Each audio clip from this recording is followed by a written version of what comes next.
Well, good evening and welcome to this live stream on the 16th of December 2025. It's Martin North here from Digital Finance Analytics. Great to have you on this evening. Thank you for taking some of your Tuesday out. I know it's busy before Christmas, but this is an important conversation with Leith today, and glad that you could make it. And we will, I think, get into some very important areas. It'll be quite contentious. Leith tends to be quite spicy, which is great. And I do encourage the open conversation that we're going to have tonight. Just remind you, of course, as I always do, we're not providing specific financial or legal advice. We moderate the chat, but feel free to throw your questions, comments, suggestions in as we go. If you use that Walk the World DFA, you'll get my attention. That gets into my queue. And if you have a question, stick it in there. I've enabled Super Chat, which means you can get your question to the top of the list, or indeed make a contribution to what we're doing around here. Really appreciate those who help us via Super Chat or via Patreon or via other means as well, including PayPal. It really just helped to cover the costs. We don't do this for profit. We do this because we think there's a really important conversation to be had, particularly now because, frankly, well, the Australian economy is looking a bit wobbly. Households are under huge pressure. And unfortunately, a lot of it is a bit deliberate. We're going to get some of that this evening. Let's bring Leith straight in. Leith, welcome back. Nice to see you again. Yeah, g'day, Martin. Thanks for having me again. It's good to have you back on. And boy, we are, as we bubble up to the end of the year, we've got my EFO tomorrow. We've got the net migration figures the following day, and we'll discuss whether they're going to track the other ABS data or whether they're going to make up some different ones. Wang. Number wanging, it's a good game. And we've also got Spin Jim, of course, and I've started to call him Spin Jim because every time I hear him, he sort of takes a little bit of fact and half truth and manages to build a sandcastle in the air that then dissipates very quickly when you actually sort of look at the data. So unfortunately, there's a lot of that going on. So much to talk about. But just before we get into that, just introduce yourself, Leith, because people may not know who you are. Yeah, thanks, Martin. I'm Leith Van Onsen, obviously, macrobusiness.com.au chief economist, also chief economist at Nucleus Wealth. Worked at the Australian Treasury for several years back in the early 2000s, worked at the Victorian Treasury, 5 years at Goldman Sachs, and then split off and have been doing macro business for about, I think, 13 or 14 years. I sort of lost count now. It's been a long time. And hopefully I can continue to do that until I retire. So that's pretty much the long and short of it. And I just basically follow the economy, politics, energy markets, all that sort of stuff. And housing market, of course. Absolutely. And of course, you're a bit of a media tart these days and doing a whole lot of stuff. Really, really interesting to see how some of the stuff we've been talking about for years beginning to come through now. And the mainstream beginning to pick up some of it. There's a lot to talk about. And the fact of the matter is that if you're an ordinary Aussie trying to get by, it's becoming more and more difficult to be able to make ends meet. My stress figures are extremely high. Mortgage stress, around half of households with a mortgage are still under the gun in terms of financial pressures. In the rental sector, it's 75% of those renting are not being able to sort of square the circle between money in and money out. So there are real pressures, and the politicians seem to be spinning around. Everything's fine, wages are going up, but the truth is that it's not actually true. For most Australians, there are some doing well, there are some more affluent who are fine, but for a lot of people it's very, very difficult. So as we come into the Christmas period and with the my EFO sort of there over the horizon, what I wanted to do was to spend a bit of time with you looking at some of the data specifically at housing and households, and we'll go on from there and perhaps look at some of the other stuff. Productivity, of course, is always an interesting question. And guess what? We might even touch some of the energy stuff too, because the energy factor in all of this is huge, particularly, of course, because Chalmers has now said, well, sorry, we're not going to give you any further support for the energy costs, which have been very high. That, of course, is going to have a direct impact on inflation, which is running high, which means the RBA may have to put rates up. Yeah, and also means real wages are going to fall even more because if inflation rises to catch up with the sort of energy juking the stats that's happened, well, it means we're going to get lower real wages as well. So, yeah, look, it's certainly not a great picture of, bunch of numbers there. And it's actually quite fortuitous because since last time I spoke to you about a month ago, we've actually received a fantastic housing affordability report from Cotality, but also PropTrack released one. But the data I've got is actually the Cotality. I based on the Cotality report because they actually released their data with it, which means you can plot it and compare it and that sort of thing. And it really told quite a shocking story for both, on the purchase side. So if you're looking to purchase a property, but also, and I actually think it's worse on the rental side. Yep. And I've actually focused more on macro business now in the last several years on rental affordability, because I think that's really where the more important thing is, because you don't have to purchase a home, you can rent, but everyone needs someone to live. And if you can't purchase a home, the fallback's renting, and renters tend to be lower income earners. They're more vulnerable, and unfortunately, the rental situation is even worse, and it's deteriorated massively in the last 5 years. And I don't think the media focuses enough on the rental market, because most of the discussions on house prices, on mortgages, will the RBA cut rates, won't they, blah, blah, blah. Yet we've got this ginormous, problem in the rental market, which has been brewing for several years, and it doesn't get a lot of media attention. So I've been focusing, pretty strongly on the rental side. And the data there is just quite frankly shocking, and it's getting worse.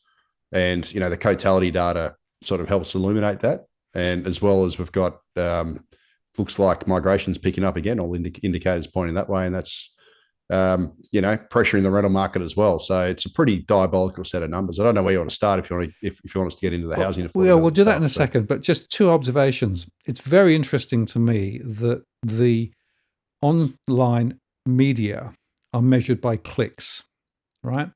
And they find, as you find and I find, if you talk about housing and if you talk about mortgages, that's clickbaitable, right?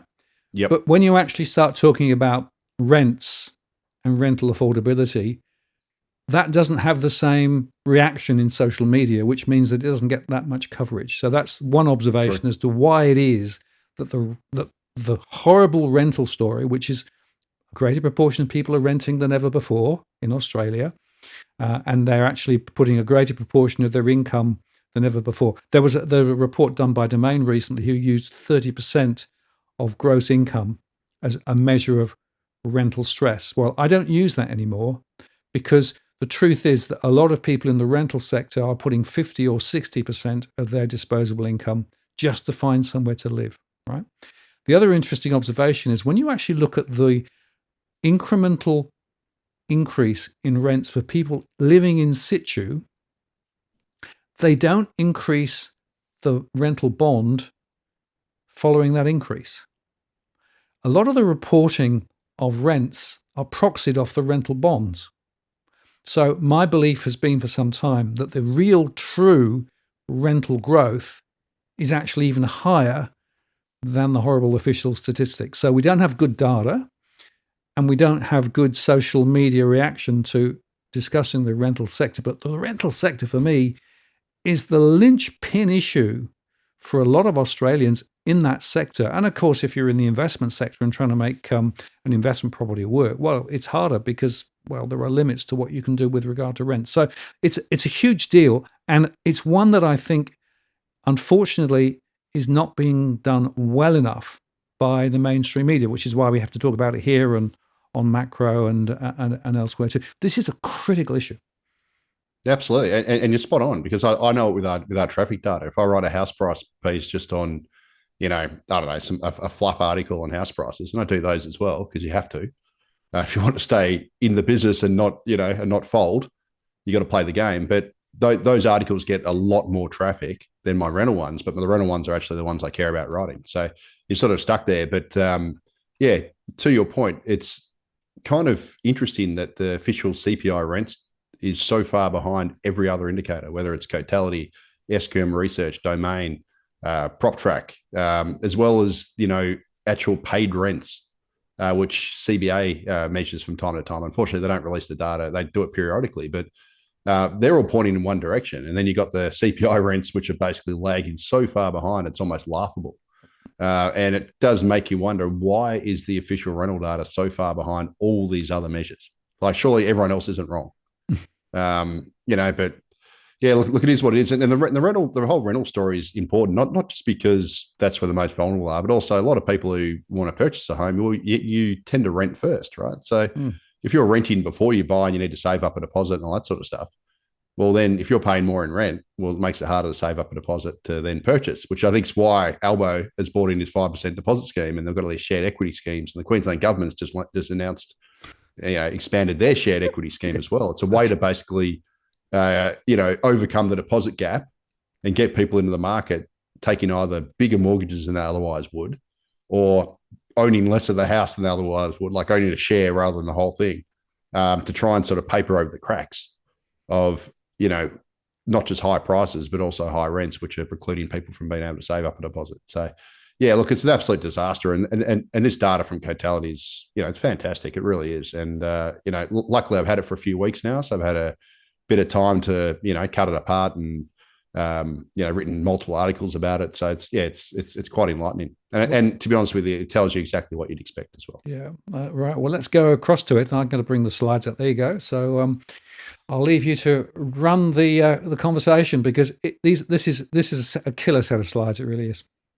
Yeah, it is. So what I've done is I've basically broken up into price affordability, or purchase affordability, I should say. So, and then I've separately done rental affordability, because they're two different things. And so this set of charts is again based on mostly Cotality. So the top two charts on the dwelling values, they're actually from PropTrack. And the reason why I use PropTrack is I've got, long run data from them. They actually give it to me. And it shows that, Australian house prices, as we know, have absolutely rocketed in recent years, and especially if you live in the smaller capitals. So, Brisbane, Adelaide, Perth, that's the middle top chart there. Their house prices have basically doubled since the pandemic. Sydney's have gone up not as strongly, about 45%, I think it is. Melbourne's only about 20%. Melbourne's actually the one market that has got more affordable. But if you go down to the bottom left chart, it shows the capital city dwelling price to income ratio. So that's just a raw median multiple, median house price divided by, or median dwelling price divided by median household disposable income. But that has absolutely rocketed from about 5.5 times at the start of the pandemic to 8.8 times. So, dwelling values across the capitals have never been this expensive in proportion to incomes. And the chart immediately to the right of that plots it across the 5 major markets. And you can see Sydney's always been the most expensive. It still is. The median dwelling is 10 times household income. But it hasn't actually gotten worse in recent years. But Adelaide, Brisbane, and Perth have. And particularly, Adelaide is now the second most expensive market in the country. When you measure it against household income, followed by Brisbane, and then there's Perth. And now Melbourne is, again, the one market that has become far more affordable, more affordable recently. And then on the bottom right, we actually have mortgage affordability. So because of the rate cuts, the 3 rate cuts we've had, it's actually become a little bit cheaper to service a new mortgage on a new home. That's despite prices still rising. But even so, at 45% of median household income being required to service a new home in the national median home, it's still higher than its previous peak back during the GFC. So it's still, at historical highs. And the question we've got here, Martin, is, how far can these house prices run? Because the financial markets are now tipping 2 rate rises next year. So that chart from Alex Joyner on the top left, it shows that the market was predicting obviously rate cuts, and everyone was. But since we've had this stubborn inflation figures, etc., they're now tipping 2 rate rises. Now, those 2 rate rises have absolutely smashed consumer sentiment. Today, Westpac released their consumer sentiment survey, and that's shown in the middle by owner cohort. And it pretty much hammered sentiment everywhere. But you'll see from that chart that mortgage holders have the lowest sentiment in the country, presumably because they're expecting rate cuts. And we've obviously had a lot of rate increases the last, several years since the RBA started hiking. But now they're expecting rate rises, so it's obviously smashed confidence. But here's the thing that's kind of odd. The Westpac Melbourne Institute, the Westpac Consumer Sentiment Survey, which was released today, and that's shown in the chart on the right from Shane Oliver from AMP. He shows that despite the fact that rates are now expected to rise, Aussies are still incredibly bullish on house prices. So, they've they knocked down the time to buy a dwelling index. So that's the sentiment towards buying a dwelling actually fell by about 9%. That's the dark blue line. But they still expect the house price expectations barely moved, and they're still tracking at roughly 13-year highs. That's the yellow line there on the top right. So 8 out of 10 Australians expect house prices to rise next year, despite the fact that interest rates are going to rise. So they're still incredibly bullish. And, you know, most commentators or banks or whatever have tipped decent house price growth next year. So I've got SQM Research's latest boom and bust figures that came out last month. That's the middle bottom table there, and they're tipping decent price rises next year across the capital cities. That is based on the assumption of rate cuts, which is obviously looks like it's out the window now. But even under their scenario too, which is sticky inflation, they're still tipping, pretty decent price rises next year. And the weird thing about it is, Martin, this comes despite the fact that, as shown on the bottom right, auction clearances have absolutely crashed. So actual buy demand is falling. I should caveat that though, because the auction clearance rates are Sydney and Melbourne centric, right? So house prices across Sydney and Melbourne have stalled, according to the Cotality Daily Dwelling Values Index, and they're still rising strongly across Brisbane, Perth, and Adelaide. But, so that's more a proxy for Sydney and Melbourne. But auction clearances across Sydney and Melbourne have absolutely tanked. They're now running at their lowest level in a year. So since this time last year, prices are now started rolling over in those two cities. But despite all that, and despite the fact we had high rate, the expectation of rate rises, Aussies are still incredibly bullish on housing. So it seems like no matter what, housing sentiment is bulletproof, and they still expect house prices to rise, and house price expectations are still tracking at almost their highest level in 13 years, which to me is quite extraordinary. Maybe it's got something to do with the 5% deposit scheme from the federal government. They think that's going to save it. Who knows? But there is. I'd say if we do get two more rate rises, I can see the housing market rolling over next year. I can't see it just magically, rising solidly and etc. Because I don't know, because with affordability so stretched and, at pretty much close to its worst level in history, well, certainly it's worse relative to incomes. And if we get two rate rises, well, the percentage of income going to mortgage payments is going to be back up at a record high. It'll probably overtake the prior peak because, prices are going up as well. So that means that, take out a new mortgage is going to need more income. But so I'm not nearly as bullish on house prices, presuming we get those rate hikes. But I'm still of the view that if I had to guess, I still think rates are more likely to stay on hold than anything else, just because I personally think the unemployment rate is going to rise.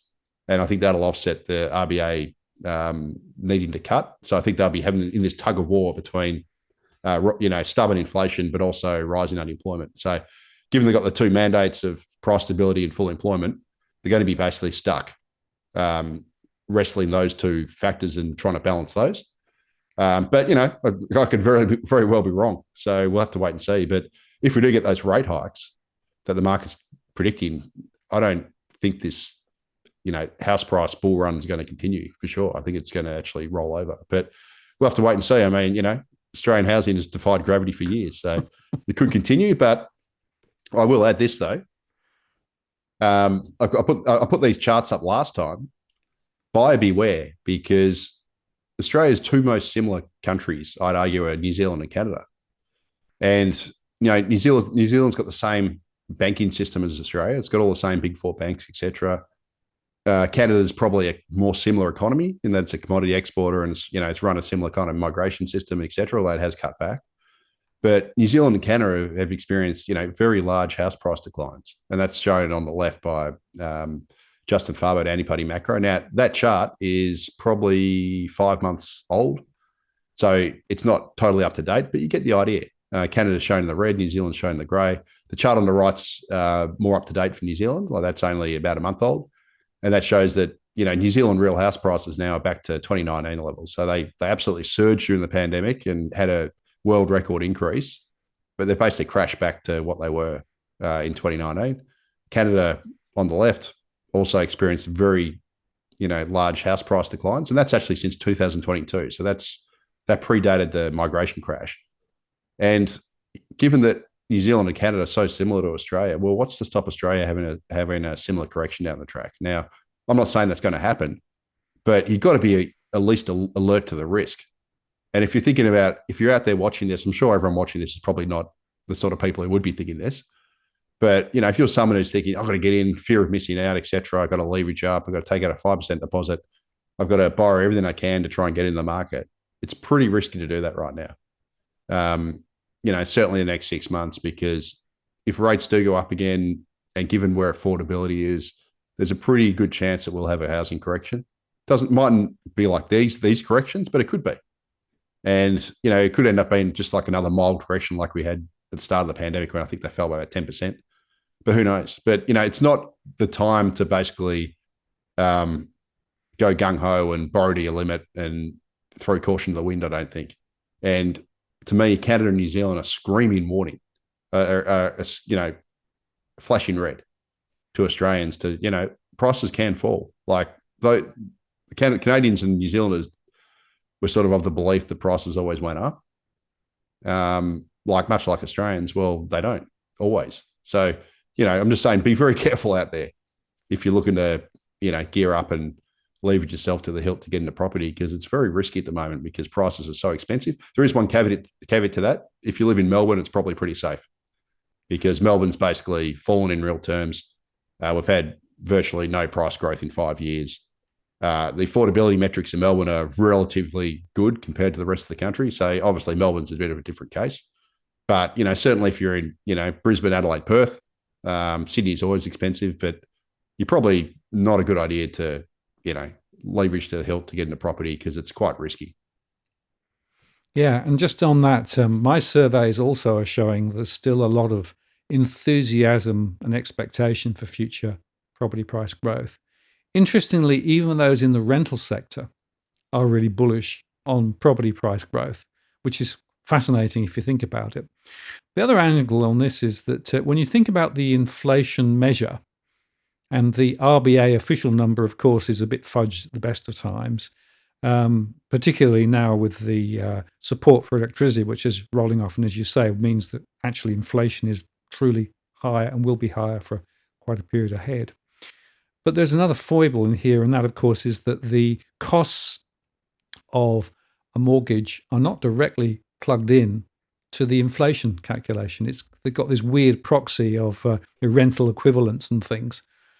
And that means that the costs of actually really holding property is not actually reflected in the official CPI at all. So to what extent, now that's a deliberate policy, by the way, it used to be, but they changed it some time ago to comply with international best practice, they said.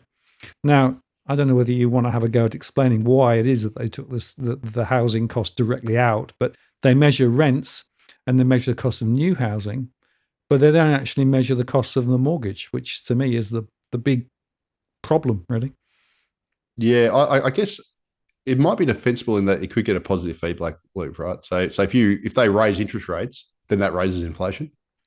So it's like, well, you raise interest rates to lower inflation, but if you raise interest rates, that'll raise inflation because it'll raise mortgage payments. So I guess it could be sort of pro-cyclical like that. Yeah.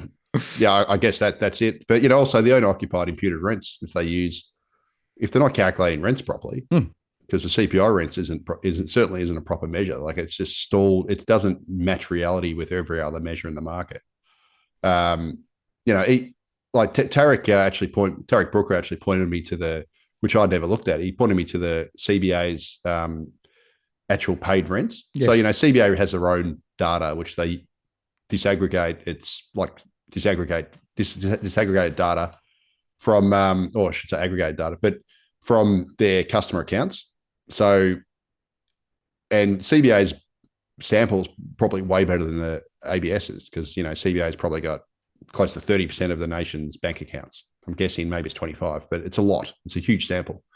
And the CBA's actually shows that their actual rents paid by their customers has gone up, similar to what Cotality is saying, and what the others are saying is not similar to what the ABS says. So that is just another reason why the ABS CPI rents seems so far out of whack with everything else. And if they're not measuring rents properly, well, then they're not measuring inflation properly. But they're not measuring electricity properly because we've obviously had number weighing there because the government's duped the stats on the electricity with the rebates and stuff. So there's a whole bunch of reasons why inflation is probably higher, like real inflation. But yeah, getting back to your point, I think the only reason why they probably took mortgages out, apart from the fact it's become a sort of so-called international standard, is you get the pro-cyclicality. So if you want to lower inflation, then you raise interest rates. Well, then you're going to raise mortgage costs, which then raises inflation. So yeah, that's the only reason I can think. And just two other foibles. So we're talking about the RBA and the way they do the modelling. Of course, they plug in the current market expectation of future rates into their models, into the Martin model, right? Which is an interesting sort of feedback loop. The algo idiot, we call it. Yeah, exactly, right. And then the other thing, of course, is that they've, Michelle Bullock did actually concede that they weren't very good at forecasting the other day. Did you notice that? Yeah, well, I mean, they've been wrong on lots of stuff, especially wages. Like, if you go back their previous wage growth from all their old statement of monetary policies, it's like straight up in the air, and it ends up being that. It's straight up. Like, it's laughable stuff.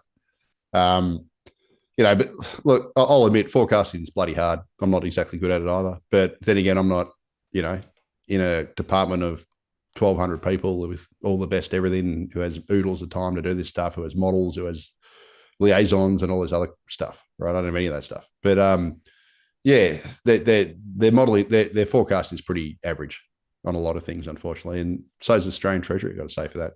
The Treasury's, the Centre for Population, which is run out of the Treasury, their migration forecasts are laughably bad. Like, they make the RBA's wage growth forecast look good. This is a problem across, these sorts of agencies, etc. And I just want to flash this up, right? This is the RBA cash rate expectations chart, right? And you can just see how, it says it all already, doesn't it? Yeah. And that's why I don't put too much faith in this sort of stuff, because it's just a whole bunch. It's the views at the time, right? It's like a voting machine right now. And you can see that they're always wrong as well. So the market's always wrong about interest rates. They're always, too dovish or too hawkish, whatever. So, so I don't put that much weight in them saying that rates are going to rise. Yeah, sure, they could, but I wouldn't exactly base that as gospel, given how out they've been out in the past. Everyone's been wrong on interest rates, or most people have been wrong. Yeah, because unfortunately things change, right? The data's changing all the time, so you got to change your view with the data.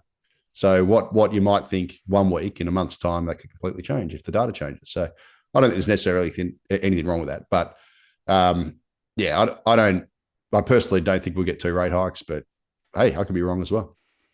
I think it rather depends on what happens over in the US and a few other places too, because there's so many factors. Economic and there's no way. Yeah. That's it. And there's no way you can know, anyone can be that confident either way. Yeah.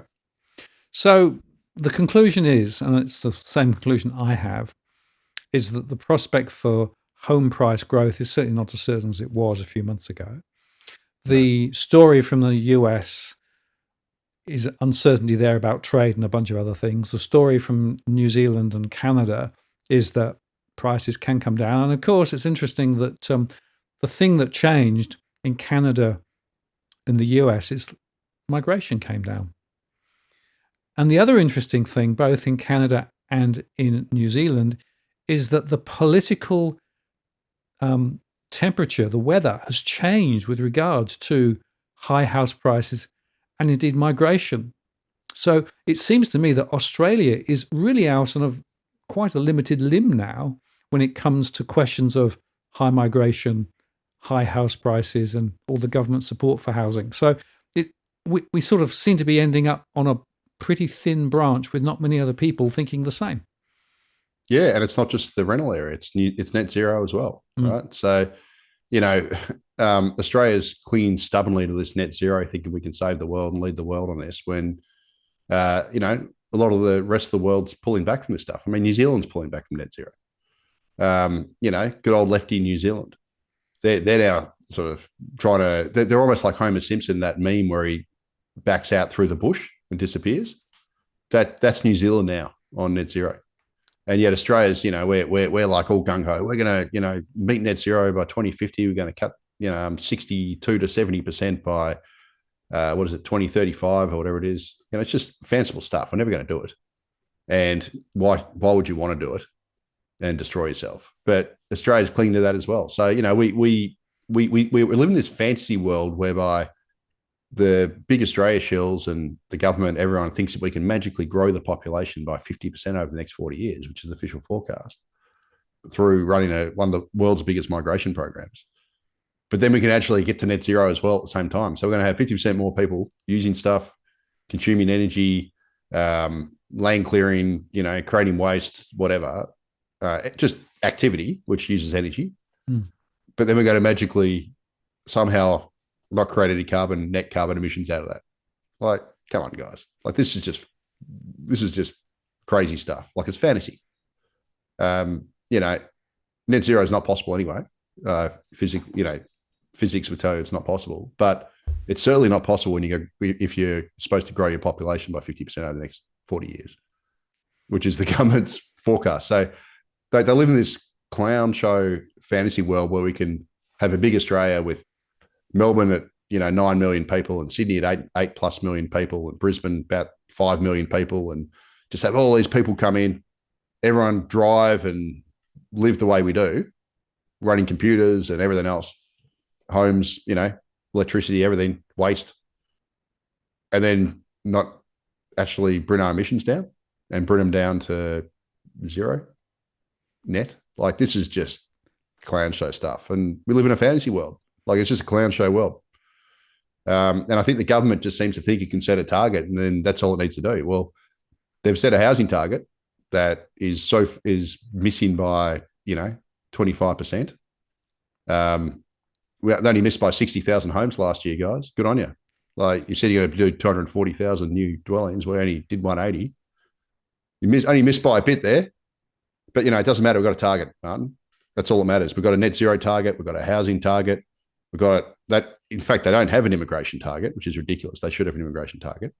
But they're very good at setting targets. But actually meeting those targets, not so good. Well, execution, of course, is the big challenge of governments around the world, and I think Australia in particular. Cheap. Talk is cheap. Well, I talk it about performative politics, right? It's about basically the latest announceable, as though they've done their job if they say something, but there's no follow through, there's no follow up. And the HAF is a great example of that, right? So this 10 billion number put into the markets and then creating a small amount of returns that were meant to go into property, despite the fact that the latest announcements are that some of those agreements that they had actually signed, they've now got to unsign because they are not deliverable. And if you look at the number of houses that have actually been delivered by the HAF, it's a very small number, as Mr. Bragg always reminds everybody. But it sounds good. And it seems to me that that's part of the problem here. We've got to the point where the spin from our politicians and the announceables and all of that stuff, performative politics, is disconnected from reality. And I don't understand why more people don't actually say, hang on a moment, the emperor's got no clothes. Yeah, and in the Albanese government's first 1,005 days, I think it was, it brought in 1,221 net overseas migrants every single day of those 1,005 days, according to the ABS data. So it's not delivering the housing, but it's bringing in record numbers of people who need housing. Like, we've never had migration flows like that before. Yeah. So I'm talking, from mid 2022 to the March quarter of this year, which is the latest data we've got. We'll get the new data for the June quarter on Thursday. But they've brought in just over 1,200 net migrants every single day since they've come into office, up until the March quarter this year. Well, so, Yeah, okay. I didn't even look at the numbers on the half. Well, they've done a couple thousand or something like that they've delivered. No doubt Claire O'Neill's crowing about all this. Oh, see, we're solving the housing Well, crisis. We care, it whatever. And it's it's interesting because probably overrun by one day's migration yeah, so or a couple of days migration. Bragg actually asked them specifically on the breakdown, right? And because they were talking about building new houses, what they've actually done is they've bought houses that were Oh, I saw already that. being built. So effectively, what they've done is rob Peter to pay Paul to make Yeah, their numbers look a bit bigger, but it's not actually increased the number of new houses in the system. All it's yeah, done is just move it from A to B. And every time they make an announcement to say, "Look how clever we are, and look what we've done," you sort of take the lid off and think, "No, you haven't. You're fudging." Again, it's all about spin. And yeah, Senator Bragg has been, I think, on the right angle here, saying, "Well, if you are really serious about getting the momentum back through the half, show us what the modelling is, show us what you're actually doing, and show us it's actually yielding real results." Right? And it gives you another example, which I thought was quite rich. You know that they announced this 5% was brought forward from next year into this year, right? And on that very day, there they were with somebody who actually had got a new house, right? So they have found this photo op with a new purchaser, and I'm thinking, well, that new purchaser wouldn't have actually got it with a 5% deposit because it wasn't available then. So it was again spun around to try and actually create a media event to try and send a message that wasn't actually accurate. And I find this, well, distasteful is an understatement. It is disgraceful. yeah. And this is the sort of stuff. This is basically the hallmark of the spin government. Mm. And we had Spin Jim Chalmers, which I got to give Martin credit for this. That Martin actually coined that, and I started using it on 2GB and on macro business. So I Yes. should actually give him credit. But hopefully, if we say it enough, it'll start becoming a common term for Spin Jim Chalmers. Because mate, that guy last week he was on Twitter twice where he basically spruiked the elbow government's housing achievements compared to the coalition. We're doing this, the coalition were hopeless, blah blah blah. Mm. But if you actually go and look at the data, and I did this, I wrote an article on it, basically on the called it the treasurer of propaganda, and ripped Spin Jim apart on 3 lies that he did.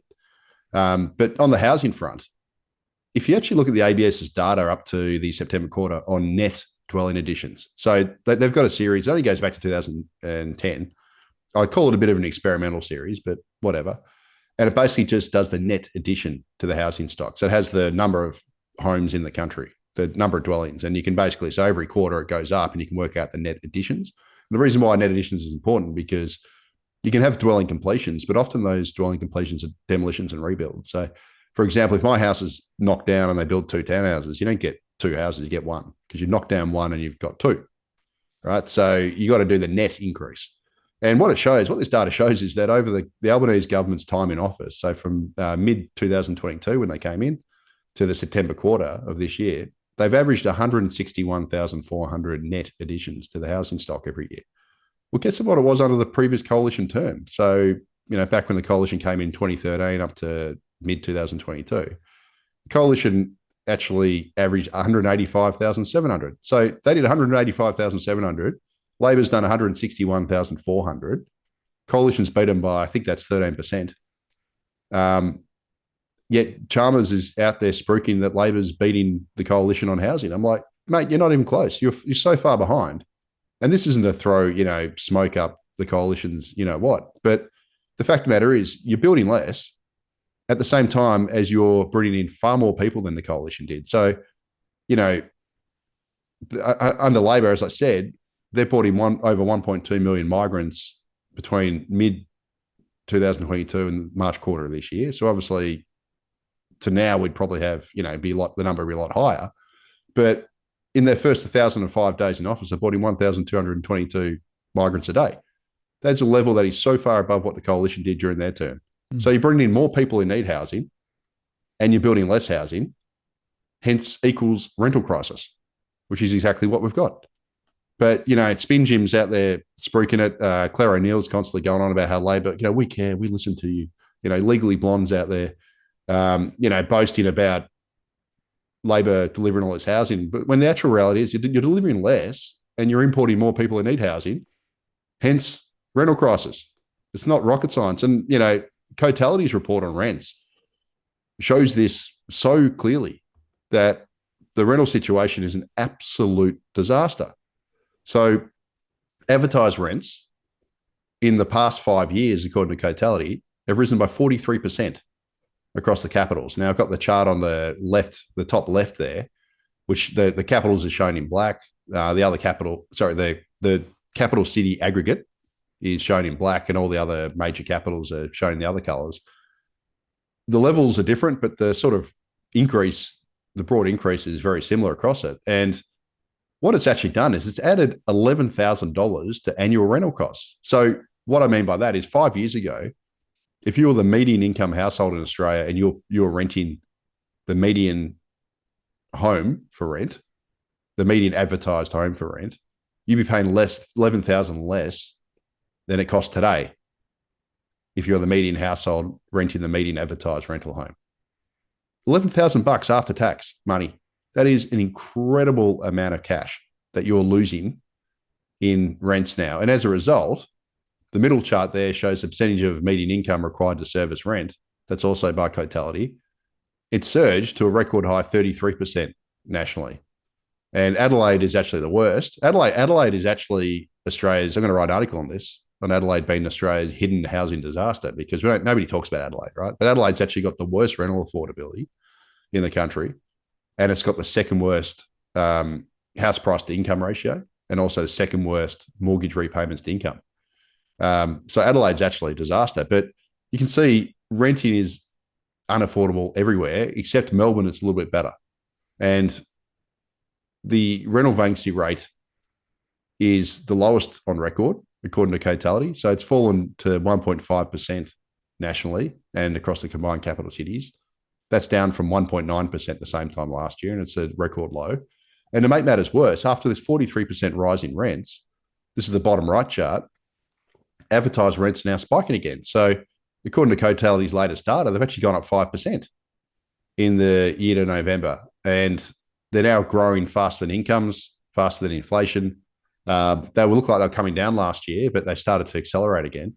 So the rental situation in Australia is just getting, even worse. And unfortunately, this comes at the same time as, supply is obviously severely restricted, as I've just mentioned. Shane Oliver, I put this chart up last time. He estimates that the current housing shortage in Australia is between 200,000 and 300,000 homes. The National Housing Supply and Affordability Council, they released their report I think 4 months ago, 5 months ago. They forecast that under the Treasury's migration forecasts, which are optimistic, well, I should say undershot, and they're going to be higher than what Treasury says. But even with Treasury's undercooked migration forecasts, the housing shortage is going to get worse by another 79,000 over this whole 5-year period of National Housing Accord. So by 2029, the housing shortage is going to be another 79,000 on top of what Shane Oliver says. But here's the rub. Abel Rizvi reckons under current migration settings, the net overseas migration is actually going to average 300,000 a year. So it's going to be about 15% higher than what Treasury forecasts. Well, if that's the case, according to the National Housing Supply and Affordability Council, according to the sensitivity analysis which is shown in the bottom left, that means the housing shortage is going to worsen by 200,000 in the 5 years to 2029. So that's about 400,000 in total. If you add up roughly 200,000 from Shane Oliver, that's his current forecast, add another 200,000 called the National Housing Supply and Affordability Council. Well, it just means that we're going to have a worsening housing shortage, more people coming in than we can build houses for, which has been the story in the last several years under this government. It just means that the rental situation is going to get even worse. And, here they are. Here's, Jimbo, Spin Jim and Legally Blonde, Claire O'Neill, trying to claim that Labor's doing really well on housing supply when they're under-delivering on housing supply, but they're over-delivering on migration. Hence, rental crisis. None of this is, rocket science. And we'll get the migration data, the official migration data for the June quarter on Thursday, right? Because we've only got the March quarter, and the March quarter showed that migration was falling. It was about 316,000 for the year, on the way down. But all the data on the population that has come, population-related data that's come out from the ABS in the last month, suggests that migration is accelerating and population growth is accelerating. So the top left chart, we've got the net permanent long-term arrivals. This is historically tracked net overseas migration in a directional sense. So when this goes up, usually net overseas migration goes up and vice versa. That was a record high in year to October. That chart's from Tarek Brooker. Below that, we've got the civilian population from the November labour force release from the ABS. You can see that migration bottomed in the March quarter. Sorry, not migration. The population, the working age population, which is basically population aged over 15. That bottomed in the March quarter. That's been rising since. Interestingly, the chart directly to the right of that, bottom middle, from Alex Joyner at IFF Investors, this whole notion that we've got catch-up migration as well and truly been shattered, because the working age population is now tracking 300,000 above the pre-COVID trend, right? So we've added basically a Hobart and a Geelong extra to the nation's population above what the pre-pandemic trend was, at the same time as we've built less homes. Equals rental crisis. And just above that, we've got the national accounts, the implied population growth from the national accounts, which were released earlier this month for September quarter. The official data up to March is in blue. And then the little red bit at the end is the population growth implied by the national accounts. And that's done by getting GDP and divided by GDP per capita. And that gives you a population number. Just like the labour force data, it shows that the population bottomed in the March quarter and has rebounded since. And finally, this isn't from the ABS, obviously, but Cotality's advertised rents data on the top right has rebounded, this year. Well, why do you think it's rebounded? It's rebounded because immigration and population growth have rebounded. Like, there's no other reason why it would rebound. So all the data here, the swing up in advertised rents, the swing up in the national accounts measure of population growth, the swing up in the working age population from the labour force release, the net permanent long-term arrivals data is all pointing to rising migration. And that equals a worsening rental crisis, because we're bringing in more people who need housing and we're not building the housing for those people. And we can't build enough housing for those people. None of this is rocket science. And here's the thing, Martin, if that ABS release comes out on Thursday and shows that migration fell and shows that population growth fell, there is something seriously wrong at the ABS, because how can the ABS put out literally last week the labour force release showing rising population? How can it put out 2 weeks ago the national accounts showing rising population? And then, assuming this is what happens, like, I'm making an assumption here, I don't think it will, because all the data is pointing the other way. But if the ABS magically puts out a June quarter population immigration data that falls, there is something seriously wrong with that place. And I'll be asking massive questions, because how can you trust it if it does that? Because all its other data is pointing the other way. A bit like its CPI rents, I don't trust that, because all the other data, which doesn't come from them, admittedly, but from every other data source, is showing that rents are rising far stronger than what they're saying. So there's something. Actually, I shouldn't say that there's something wrong, because they haven't released it yet. But all the data here is saying that migration's picked up and population growth has picked up. So that's what I expect to see on Thursday. And if I don't see it, there's going to be questions asked, because, how can you release labour force data, national accounts data, showing that the population growth is rising again, and as well as net permanent long-term arrivals data, which admittedly has, for some reason, it's tracked net overseas migration extremely closely for the last 30 years. And just in the last few quarters, it's decoupled from it, which again doesn't make sense.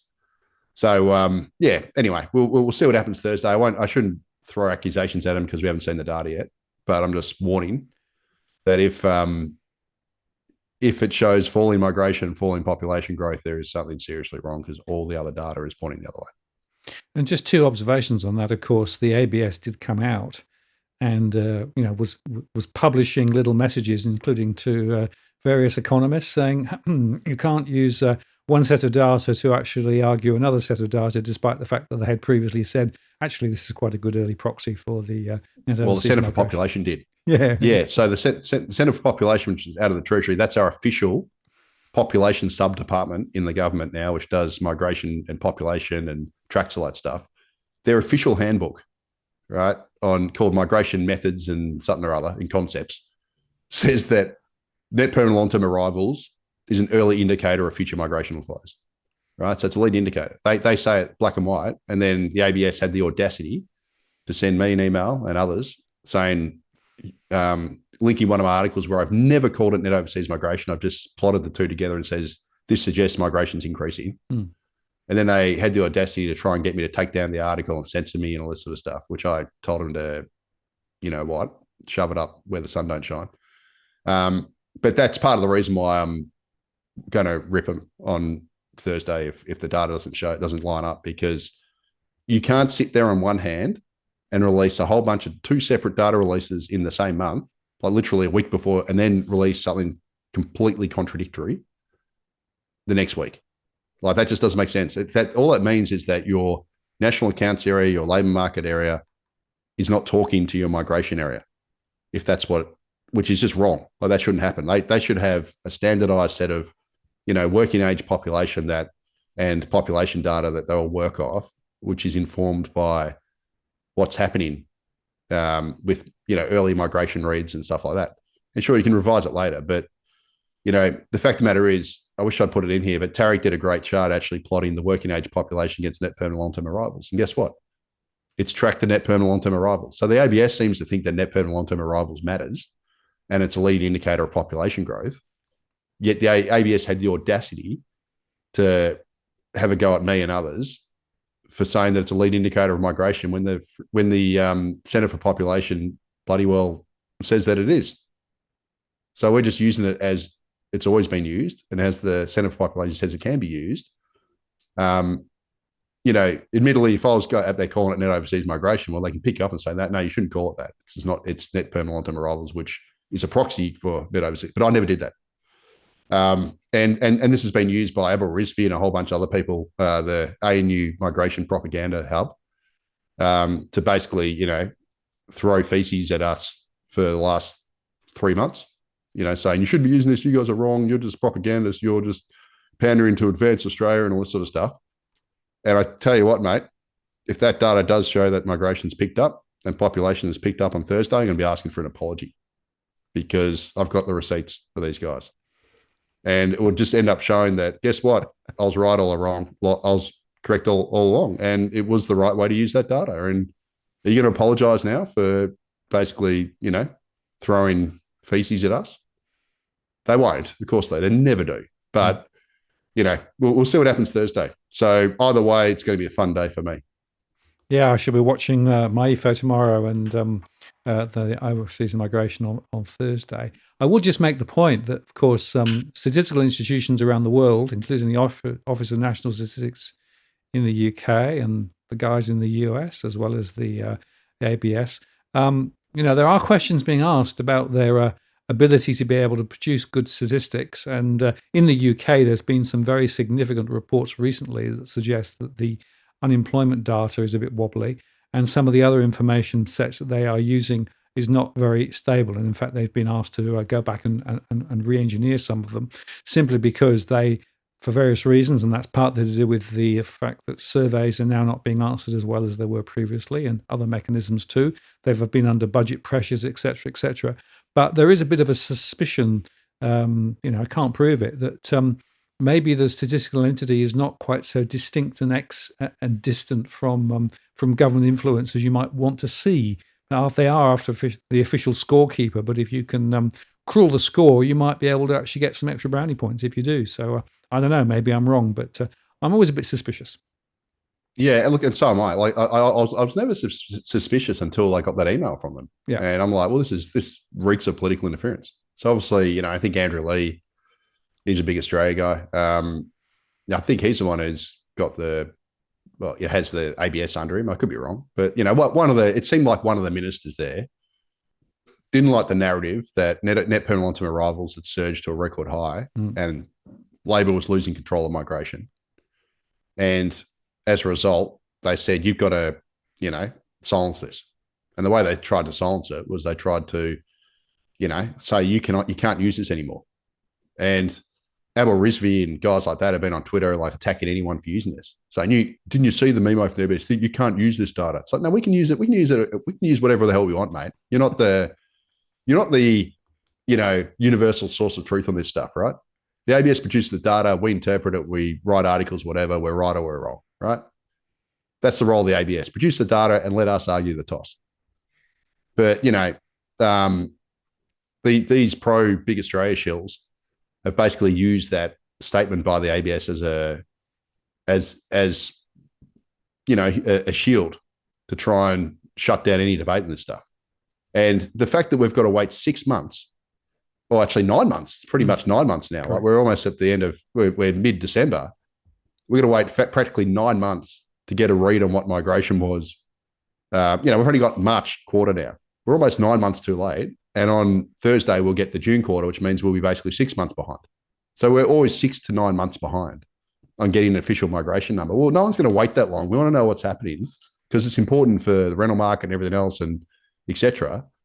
So, of course, we're going to use leading indicators because that's all we've got. So we're going to use the net permanent long-term arrivals, which is produced monthly. It's only a couple of months behind. Yes, it's not quite as, it's like using the monthly. Can you imagine the CPI only came out once every 6 months? And we had the monthly inflation gauge, that the old one that was, that's all we had for 6 months. Are you seriously going to tell economists, oh, you can't use this because, it's the monthly gauge isn't the official one. It's only counts 60% of the CPI basket. It's not the perfect measure. You can't talk about inflation for 6 months. Well, that's basically what these Muppets are saying, right? Of course, who does that? We're not going to sit there waiting 6 to 9 months to talk about migration. And then by the time we're going to talk about it on Thursday, we're talking about it from, June. It's already so far away. So, of course, we're going to use leading indicators to try and work out, is population growth rising or falling? Is immigration likely rising or falling? None of this is absolute. But the fact that, so we end up looking at things like the civilian population published in the labour force release, which is only 1 month lagged, to say, okay, that's rising again. Well, why does it rise? It rises because of migration, or it falls because migration's falling. That's the primary reason. You got to look at the national accounts, estimate of population growth, which is, only a few months behind. Maximum 3 months by the time it comes out. You got to look at those things because otherwise, are we not meant to? Like we're supposed to talk about what happened in March. Like that's just absurd. But that's the kind of discourse we've got now in Australia, where we don't like the narrative, so we'll try and shut the narrative down by doing a media release and telling no, tut, this isn't the official migration number. You can't talk about it because it's not the official migration number.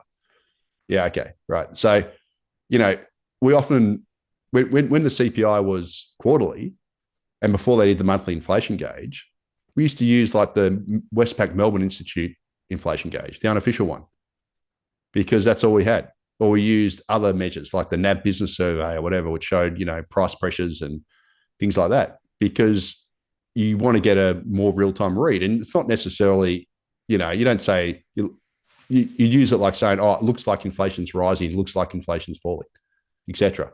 Well, now the ABS has got a monthly CPI, which is a lot more close. We only have one of them, but now that it's a lot more close to the quarterly CPI, well, then we don't have to use that other stuff really anymore because we're getting a real-time read or almost real-time read. But with migration, we don't have that real-time read. So you got to use these other measures to find out what's going on. And the hilarious thing about it is that in New Zealand, when New Zealand does their net overseas migration data, they release it. It's very timely. So I think the latest one was October. Well, guess what they use? Net permanent long-term arrivals as their proxy for migration. And then they end up revising it down the track. But so it's all right for New Zealand to do timely migration data, but Australia's, 6 to 9 months behind. Well, if you're going to be 6 to 9 months behind, guess what? We're going to use other measures because we don't have a choice, right? But these clowns try to tell us that we're not allowed to use it. And to them, I've got one word to, actually, I'm not going to say it, but there's a few words I like to say to them. We'll leave it at that. Exactly. Well, I don't want to get you demonetized. We'll try not to do that if we can. We can avoid that. That would be quite helpful. But no, the point is that you have to use whatever data is coming. And Yeah. the point is also you monitor multiple data sources, right? As I do in all of my modeling takes a lot of information from lots of different places at different times. And, you get some overall trends. And when the national accounts are saying something, and when the, people coming in and out of the country are saying something, like the visitors, and, you can begin to get a sense of where things are traveling. And then, of course, the point is that until very recently, they were saying, yeah, it is a bit of a proxy for the bottom line. If migration wasn't so hot, I don't think anyone would be as sensitive to the numbers. But because migration is so strong, and as we showed earlier on in those charts, it's huge, it has a huge impact on property, productivity, ability to get around, need for health care, access to hospitals, everything. And of course, with such strong migration, there's no planning. You can't plan for such significant migration because it just takes too long to do it. So, yeah, this is an important topic. I'll be interested to see on Thursday what it comes out with. Now, just briefly on my EFO on the Wednesday, I might just want to put this one up for a second. Let me just do that. So this is the current federal government spending and revenue as a share of GDP. And there's two observations, other than, of course, through the COVID speak, it's climbing and climbing quite significantly, the spending in particular. The revenue, not so much, despite the fact that the tax take is up dramatically. And as a result of that, the government is having to sort of, say, we've got to trim back here and we've got to look for savings. They're talking about the 5% dividend on cost efficiency from the public service, but they're still putting more public servants into the system. So the numbers are up, right? And there were recent announcements over the last few days of more government spending on saving the aluminium industry and doing this and doing that. So the question I've got is, what is the optimal level of public sector spending? Because at the moment, it seems to me that what it is doing, it's crowding out private sector investment. If you're looking at the building and construction industry, because there's a lot of government projects and public sector projects, a lot of that's being built, but a lot of the private sector stuff isn't being built as a result of it. So we've got this economy, which is really sluggish from a productivity perspective. And that takes me directly to this question of the correlation between big government spending, productivity, and the lack of momentum in the economy, because all these things are connected.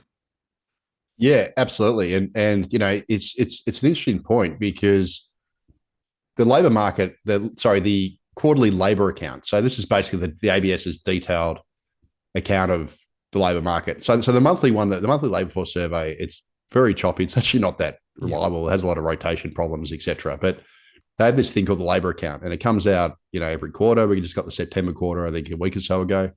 And what it showed is, I've got a chart on the top left, and it shows, this is from Alex Joyner at IFM Investors. And by the way, Alex is probably my favorite economist almost in the country. Like mate, this guy is amazing in the sort of stuff he does. He's brilliant.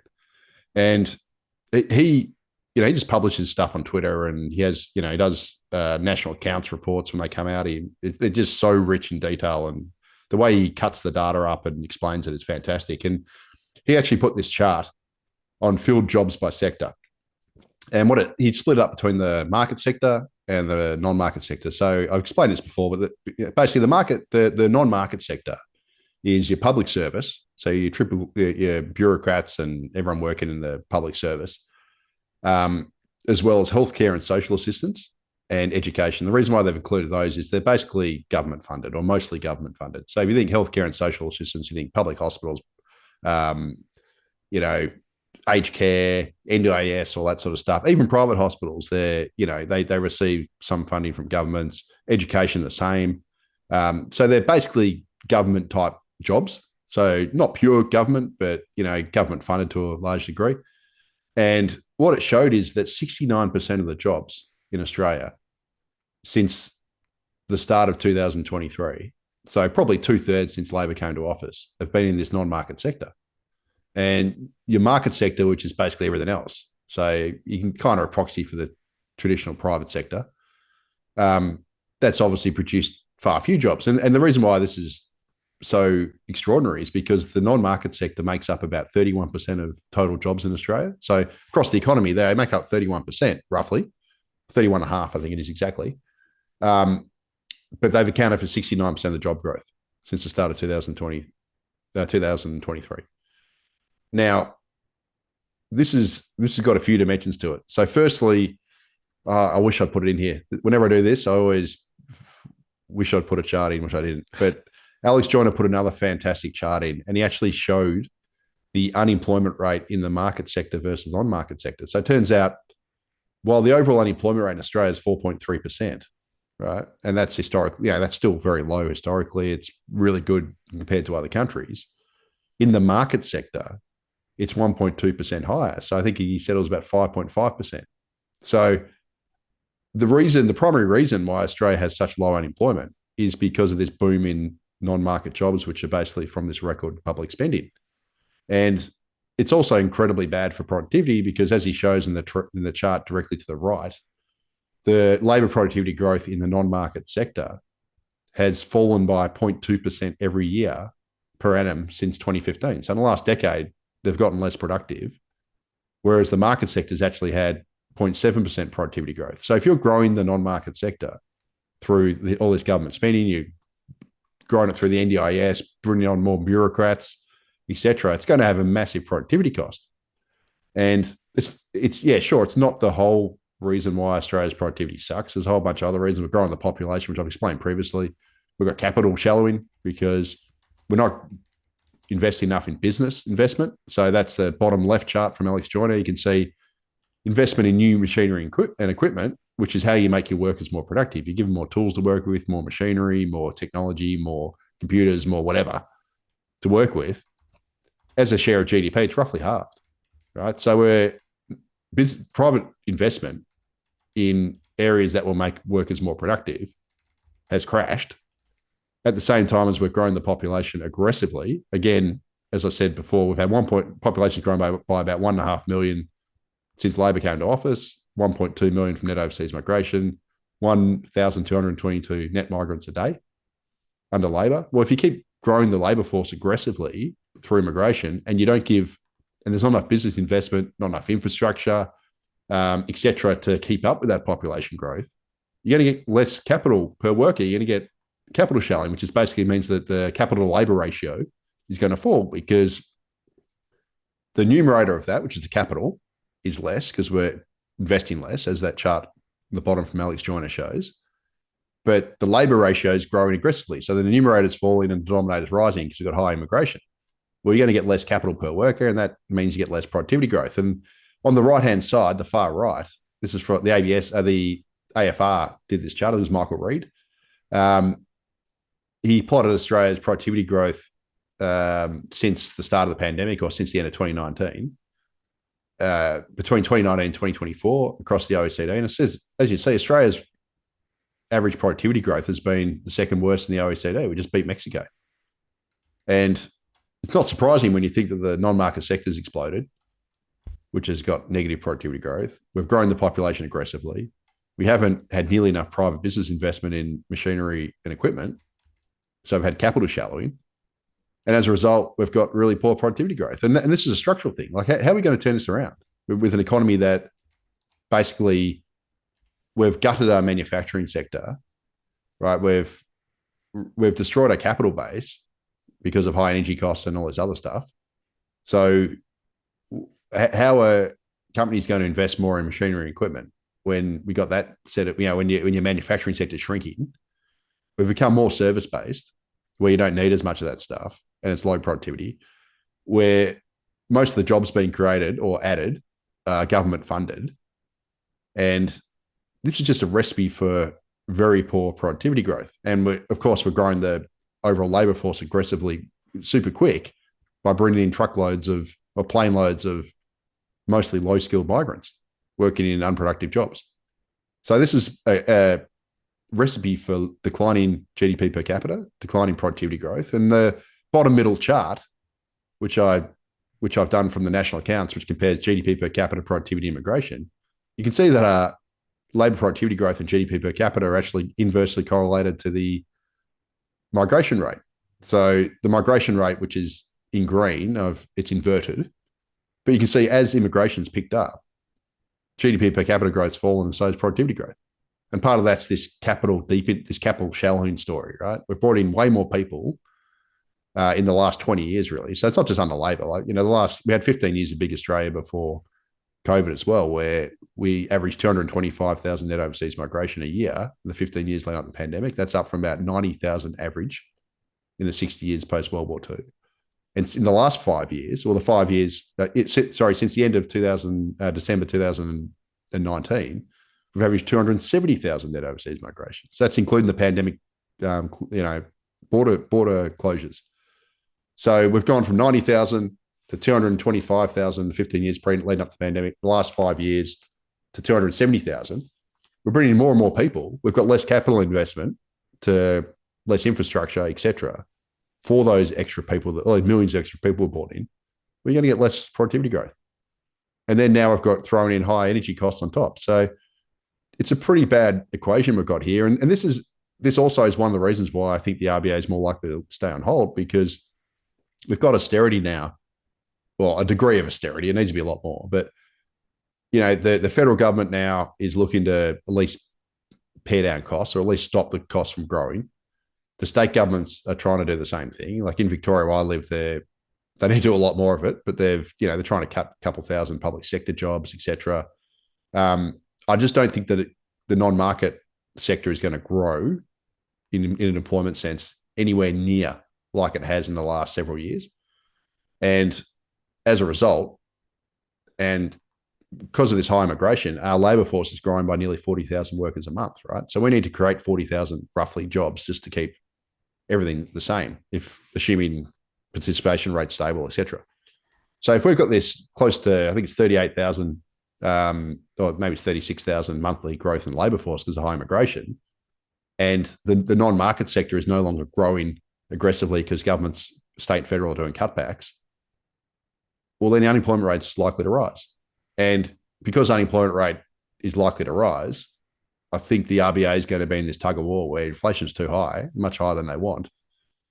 But at the same time, they've got a rising unemployment rate. And I think that's the reason why we could have rates staying on hold. Or if it gets bad enough, like if the unemployment rate rises quickly enough, we could actually get rate cuts. But that's the sole reason why, getting back to what I was saying earlier, I think it's more likely rates will remain on hold than rise, like the markets are saying. But, we'll see. Like, anything could change. I could be having this conversation with you in a month's time and, my views change. But, there is this bad productivity story going on here, and it's brought on by, in the short term, or in the most recently in the last few years, it's this surge in non-market sector jobs that had declining productivity alongside the surge in the overall population, which has grown faster than business investment, infrastructure, etc., which has led to capital shallowing. And those are the two sort of main drivers of why the productivity growth has tanked since 2019. And, there are other factors longer term, like, obviously the manufacturing sector has shrunk over decades. And that has been one of the traditional productivity drivers in the economy. Like manufacturing, because it competes with the world, it's capital intensive, et cetera, it tends to experience high productivity growth. And if that shrinks in size relative to the rest of the economy, we're going to get less productivity growth. But, we're also killing our manufacturing thanks to high energy costs. And that's just going to weigh down productivity even more, because as our manufacturing continues to shrink and goes offshore to China and other places, well, then we're going to have a bigger services industry where it's harder to get productivity growth. And if that's all funded by government spending, well, a lot of those are going to be non-productive jobs. And, you and I have said previously, we're not trying to have a go at people working in health, et cetera. My wife's a health worker, right? She's technically a non-market worker. Well, she's a non-market worker, but it's just, if it gets too large and too unbalanced, it ends up crowding out the private sector. And, that is where we've got a problem. And Australia definitely has a problem. We've got too many bureaucrats doing too little on the bureaucratic side. And, obviously we have things like the NDIS whose costs are growing unsustainably. And I'm worried that the government's new childcare, subsidies, et cetera, could be NDIS 2.0, but we'll have to wait and see on that. But, you know, ultimately Australia's productivity picture is not good. And because it's not good, it means that per capita GDP growth is going to be not good. It means real wage growth is going to be poor. And it means ultimately living standards are going to suffer. And it's not a good, set of numbers, particularly when you segue into rising housing costs and all this other stuff that we've got in this country and rising energy costs. So it's not a great picture. Yeah, and on that chart, the other one, just looking where we stack up relative to other countries, we are way down the list, aren't we? Yeah, second last. So just beating Mexico. So it's pretty depressing, really. When you think about it, like even the UK makes us look bad. So your neck of the woods now, and the UK is not exactly held up as a bastion of productivity. So, suffering from a lot of the same stuff we are. But it's really diabolical situation Australia's got itself in, unfortunately. And if you look back 20 years or 25 years, when we had high productivity growth in the early 2000s before we started running this crazy big migration program. We then got kissed on the backside with the biggest terms of trade boom in the nation's history, and we benefited more than any other country in the world through that because of what we sold, iron ore and coal, etc. All rocketed in value, and we got this massive national pay rise. And then you fast forward 20 odd years, and we've completely just thrown it away. Unfortunately, it's made us lazy. It's made us complacent. It's, it just got funneled into more expensive houses, etc. We didn't tax any of the stuff properly. We didn't put any away for a rainy day. We didn't try to emulate Norway or Qatar and do a sovereign wealth fund. We didn't do any, or even Singapore's got a sovereign wealth fund, even though they don't have, Singapore's got a massive sovereign wealth fund, and they don't even have mineral resources. But they just, got a saving culture where they save for a rainy day. We didn't do any of that stuff. And now we're left in a really precarious situation whereby, the country is unfortunately in managed decline. And I just sort of look back and go, man, how did we let this happen? Like, this is just policy failure, policy negligence that has gotten us into this situation. And unfortunately, I don't want to sound too depressive, but, this is why, one of the reasons why when I see Jim spin all the time, it makes me angry, because he's not in election mode, right? So Spin Jim was trying to say, he said twice. He said it after last week's National Accounts release, did a media release, and he did one previously, where he said that 4 out of every 5 jobs that have been created under Labor have been in the private sector. Well, that's complete spin, because he's counting jobs in NDIS, et cetera, as private sector jobs, right? Yes. So, yes, technically, like, the thing about Spin Jim is that you can sort of say technically he's right, but he's being dishonest, right, in everything he says. Because no one can say that jobs in the NDIS are private sector, right? Like, technically, yes, they are, because you can be a private sector, NDIS firm, but you rely on government funding. So you're a quasi-government.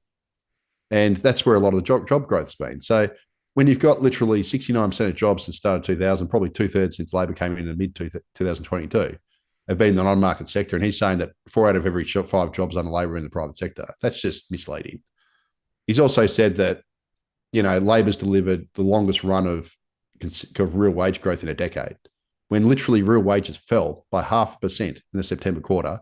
They've fallen since Labor came to office by close to 2%, right? But he's used a lot of trickery there to try and spin that narrative.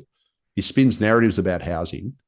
It's like, mate, you're not in election mode. You're the treasurer. I'd much rather see you be honest and say, look, Australia's in a bad spot, where you summon Paul Keating and do a Banana Republic speech, right? Which is what he did. And Paul Keating's Spin Jim's so-called idol. I'd much rather see him be honest, because there's not going to be an election for 2.5 years. They're in every likelihood going to win the next election, no matter what. Use it as a way to say, look, we're in a bad spot. Productivity sucks. Real wages are falling. We need more housing supply, and also say we've got to cut immigration. Like, be honest, mate, like Canada has. And if you actually gave us the real medicine and made it harsh medicine, like, none of us want to hear it, but actually were honest about it, well, then you can say, but here's the plan to fix it, right? But instead he's saying everything's great, sunshines and rainbows, Labor's delivering, Labor's great, whatever. Well, then how are we going to take reform, like any sort of reform option, when you keep telling us everything's great? Like it's very hard to argue for tough medicine reforms and policies, etc., to try and wind back the public service. Say we've got to cut debt, we've got to do all these so we've got to cut the bureaucracy, we've got to do this, we've got to do that. Um, trim the public service and whatever else he wants to do. It's very hard to then argue for that stuff when you're saying that everything's great and that the economy's going gangbusters and we're delivering X and Y. It's well then if it's so good, why do you have to do all this stuff, right? Like, be honest, he should be summoning Paul Keating and doing a banana republic type speech and hammering us how we're in a bad situation and we need to turn it around. And here's our plan to turn it around. I'd much rather see him do that than just put a positive spin on everything all the time. Because the treasurer of the country should be the one politician. I'm not talking about during election time, like, during election campaign, they're all going to spin. But we're out of that period now. Like the election was only, 6 months ago or whatever. This should be the time when he's been honest about the situation in the country instead of just incessantly spinning and basically lying through his teeth, let's be honest. Even though, he can sort of say, technically I'm right about this because, he uses some obscure statistic which paints a rosy picture when it's misleading. And it's just, it's infuriating. And, you expect it from certain ministers. I expect Albo to be more of a spin merchant, but you expect your treasurer to be a bit more, honest with us about this. And, he apparently wrote his PhD thesis on Paul Keating. Well, if he's your idol, it's time to duel Paul Keating. Deliver us a Banana Republic speech. And, whenever we get bad news, be honest about it and say, this isn't good enough and we need to fix it. And this is how we fix it. And this has been created by policy failures on both sides. Like, it'd be good if I'd love to see politicians say, look, the coalition made mistakes, we've made mistakes. Governments in the last 25 years have made mistakes. And we need to fix it. And here's how we're going to fix it. And if he did that, I'd be there. It's about leadership. Well, just no one else. I can't stand the bloke and I attack him. And look, the one upside is he does give me a lot of content for macro business. So in that respect, it's good. Well, 2 points. The first is that this is about leadership, right? I don't think we've had good leadership from our politicians in Australia for at least 20 years. And that's because they had the easy times when all of this money came booming in through no intervention of their own. They were just lucky with China and the minerals, et cetera, et cetera. But we didn't use that to lay a foundation for the future. And, old Johnny and just gave the money away, and Costello gave the money away, and tax cuts and everything else. Then, of course, things started to change. We also had this sort of idea that, well, maybe MMT's fine. So, we can actually run a bigger government. And as long as we're investing in good things, that's actually good. And governments don't have to repay debt. Well, that may be okay when interest rates were really low. But now where interest rates where they are, and look at the bond rates, it's costing a huge amount of money every month for government just to service the debt it's got. And yet it's still building more debt rather than less debt. So we have a debt problem. We have a China problem because they're going off the boil with regards to their economy and what's going on there. So the narrowing of the economic base in Australia is continuing. The energy problem is another factor that's actually in the mix too.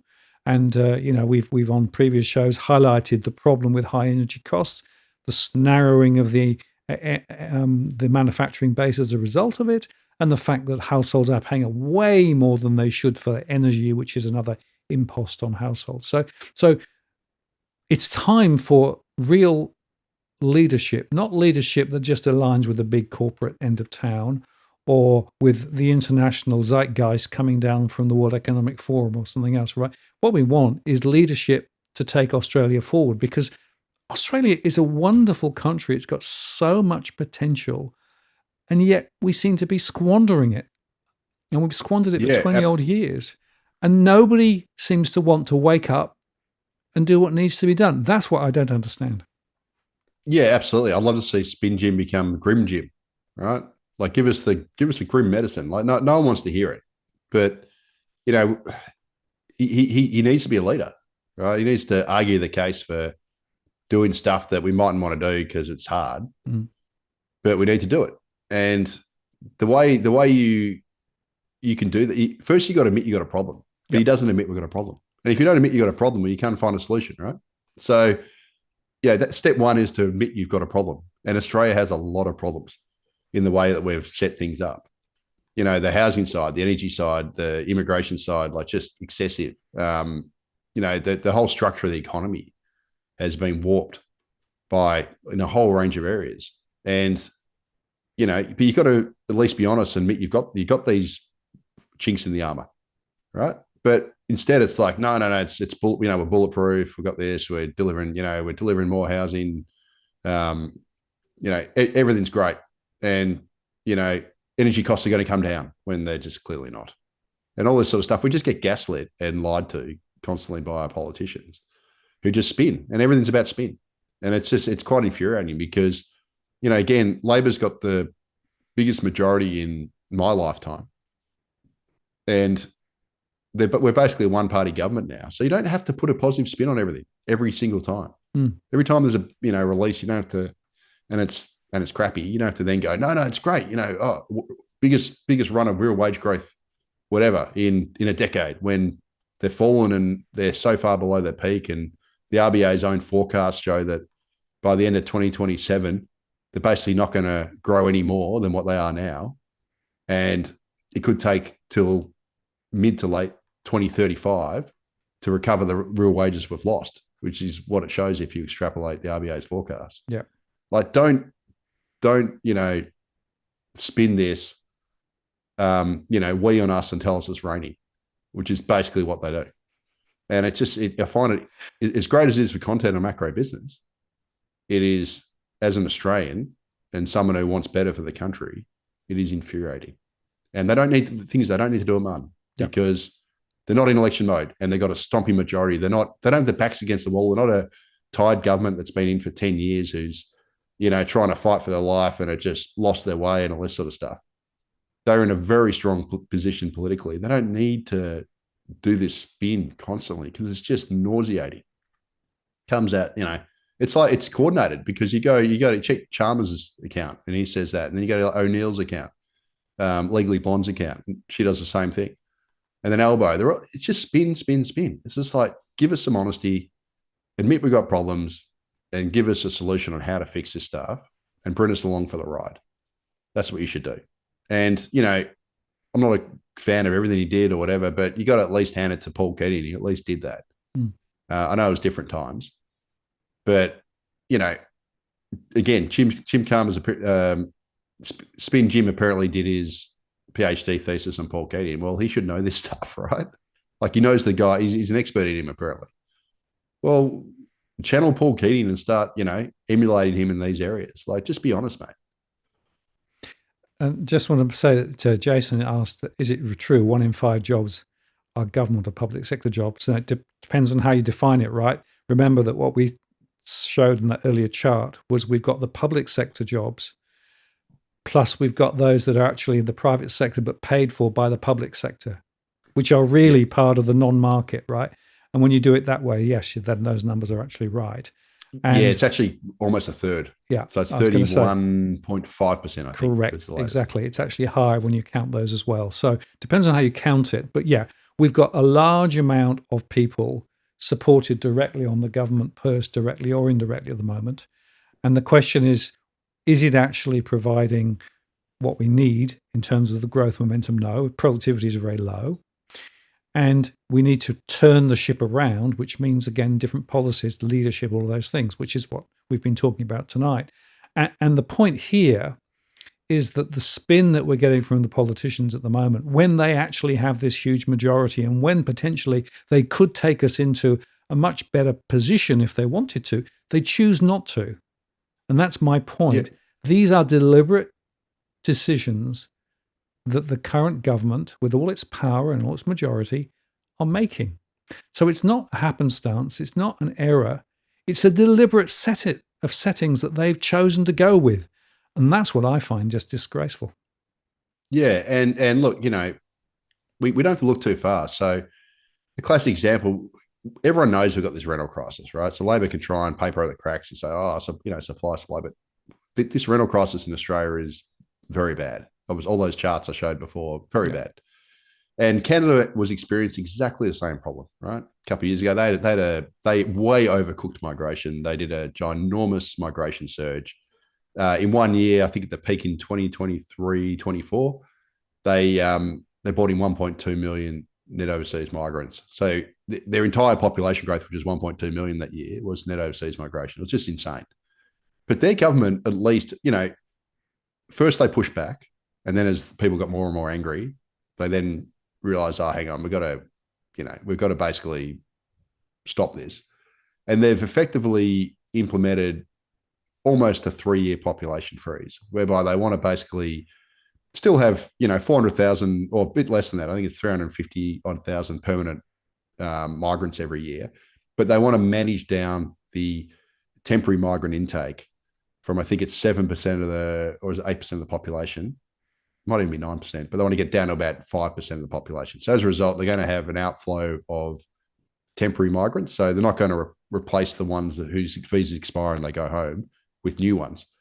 And because they're going to have an outflow of temporaries, they can actually, even though they got nearly 400,000 permanent migrants every year, they can basically get population growth down to, close to zero for a couple of years. And then after that, they want to then stabilize at a much lower level.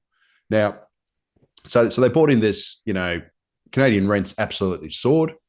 I've got a chart on the left there, which was up until it's about 18 months old, 2 years old, from the National Bank of Canada, one of the big banks over there. So it's old data. You can see, at the peak, rents absolutely exploded with population growth. So rents are in red, population growth's in blue. Massive rental crisis as a result of the largest immigration influx in history. But last year, the government, implemented these drastic immigration cuts. And as a result, the population growth absolutely tanked in Canada. So they've had like the two of the smallest quarters of population growth. I think one of them was zero. The other one was barely positive in years. And as a result, rents are now falling. So on the right-hand side, the right-hand chart, top right, shows that average asking rents in Canada this is according to rentals.ca, have fallen for 14 consecutive months. And the average asking rent, that's the bottom right hand, has actually come down $100 a month from its peak. Now, they're probably too expensive, but at least their rents are coming down, and they've followed migration down. And Canada's largest bank, BMO, stated that about a month or so ago that, quote, stricter immigration targets continue to slow population growth and limit new household formations. And they forecast that rents would continue to fall because of stricter immigration targets and slower population growth. So, there's a direct lesson here for Australia, right? We've got this worsening rental crisis that just keeps getting worse and worse. We can't build enough homes. We keep bringing in too many people. Just copy Canada, right? So Australia's temporary migrants, if you don't count travellers, tourists, is about 9% of our population. Now, that's a little bit inflated. So that's higher than what Canada's was at the peak, but it's a little bit inflated because it includes New Zealanders who've got open access. So if you strip them out, it's probably about 7%, similar to what Canada's was. We should be managing that down because we've got about 2.6 million temporary migrants in Australia.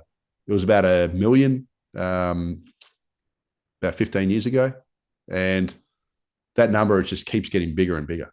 We should be trying to manage that down to, say, 1.5 million. Do what Canada's doing. If we did that and we had 1 million temporary migrants leave over a period of several years, do it over a 5-year period or something, we would actually have a massive drain on net overseas migration. And we should also cut some permanent, categories as well. We should cut that back as well. But there is nothing stopping Australia from emulating Canada. Like every single opinion poll, really in the last decade, but all the recent ones show that Australians want lower immigration. They don't support this. And the reasons for it are all the same stuff that I always go on about: housing, infrastructure, quality of life, blah, blah, blah. Australians want lower immigration. Canadians wanted lower immigration. Canadians got lower immigration. Australia's governments keep gaslighting us. The coalition's completely useless on this as well. and they just keep force feeding us with high immigration. And Canada is a classic example of what you should do. New Zealand as well. So New Zealand's also had a massive reduction in net overseas migration. It's tracking at levels that are a fraction of what the norm has been in the last 20 years or so. And as a result, New Zealand's rents have tanked as well. They're actually falling. So, I got chart in the center there of up to the September quarter of changing asking rents based on rental bonds, negative. The top right is from Justin Farber and Cody Macro. He posted this today. It's the CPI rents inflation. As you can see, that's crashed as well. And the bottom right-hand corner, also from Justin Farber, shows that because population growth's crashed, because immigration's crashed, now housing supply is running way ahead of demand. Who would have thought? And as a result, New Zealand now has a rental market that is getting more and more affordable every single month. Not rocket science. Low immigration equals lower rents, or lower rental, much lower rental growth. Canada proves it. New Zealand proves it. This is not rocket science. This is basic supply demand economics, right? And when it comes to rents, rents are a lot more pure supply and demand than prices, because prices are impacted by mortgage rates and borrowing and all this other stuff, whereas rents are pretty much tied to incomes and the number of people who are demanding stuff. So it's really a pure supply demand market. So obviously, if you're going to lower, you got to reduce the number of people coming in every year who need housing, and most migrants rent when they come to Australia. They don't come and buy, they rent. Well, then you're going to obviously improve the rental market. And Canada shows that. New Zealand shows that. What is our government doing? Instead, the Albanese government has lifted the intake for international students. They've lifted the planning level by 25,000 for 2026. That is a soft target. They actually allow universities to go 15% beyond that before any action's taken. So it's really not 25,000. It's more like, I don't know, whatever, like 30 odd thousand, 35, 40,000. They've also watered down a whole bunch of, they've watered down some English language tests. They've also rated about a dozen universities lower risk, which means that they can bring in students without having to prove as much in terms of, providing much documentation and proof that they're genuine students, etc. They've also removed like South Asian students, etc. They've lowered their risk rating, which means they don't have to show as much proof on English language proficiency and financial capacity and stuff like that to come to Australia.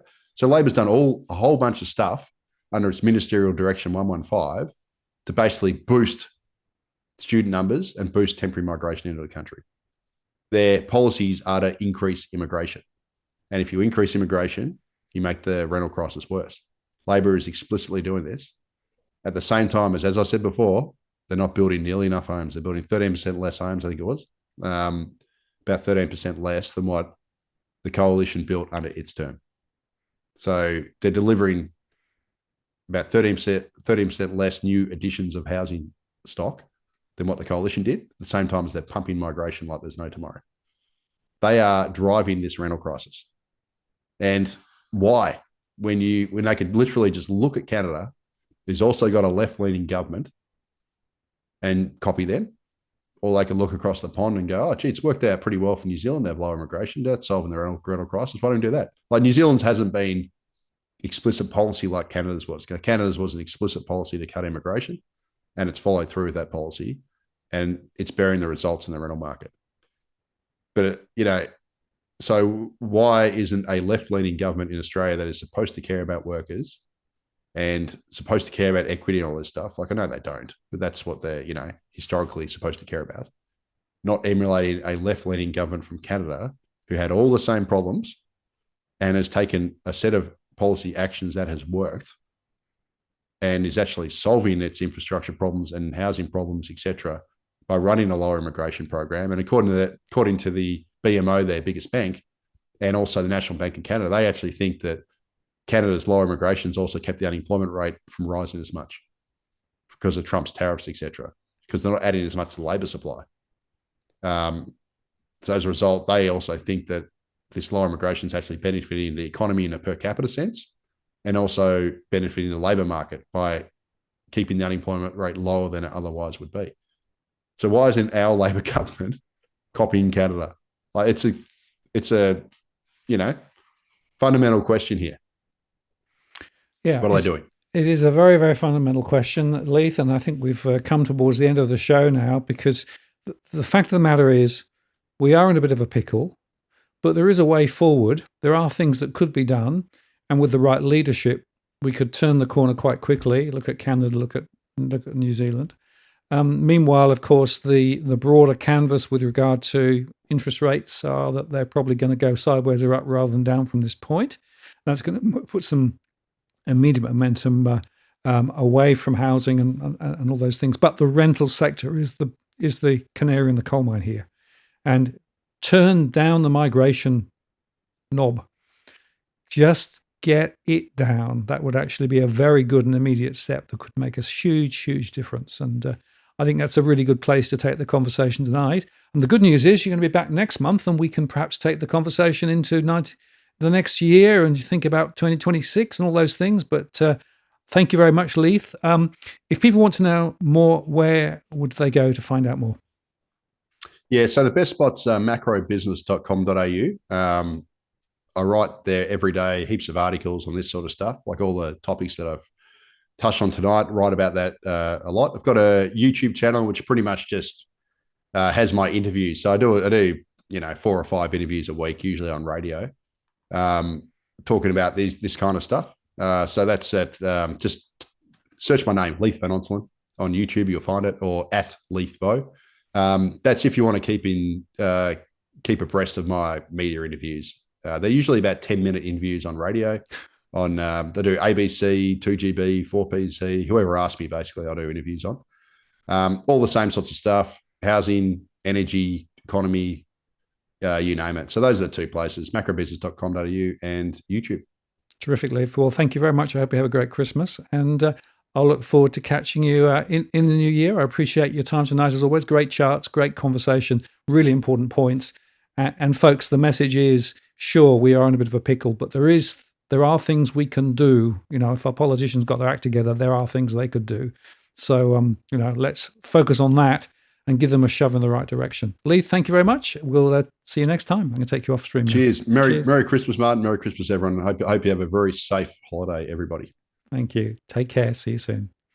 There you go. Hope you enjoyed that. Very important messages there from Leith, as always, and I'll look forward to having him back next month. Next week, I've got Adam Stokes on. We're going to talk about crypto and particularly stable coins, which looks to me to be a very, very important thing to understand.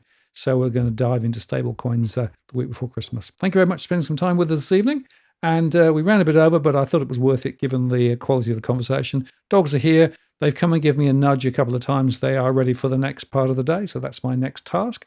And I hope you have a great week and a good evening. And check out the recorded shows. We're back now live next Tuesday. This is Martin North from Digital Finance Analytics signing off. Take care. See you next time.